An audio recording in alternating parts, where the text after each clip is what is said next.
Hey guys, welcome back to my video. This is going to be my first attempt of making candles. So I got all the ingredients here from Amazon. I'll probably list most of them below, but we have dried rose petals, we have some crystals.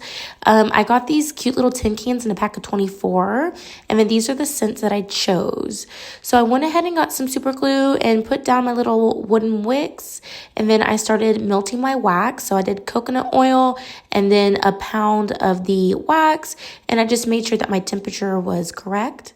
So I tried to keep it under 60 degrees for the essential oil so they didn't burn out. And then once everything was melted, I went ahead and poured them into my candle containers. I let them cool just a little bit before I added the roses. I did notice that I liked it to where it still had moisture, but not too much moisture. And this is how they came out. So pretty. So tell me what you guys think. This was my very first attempt.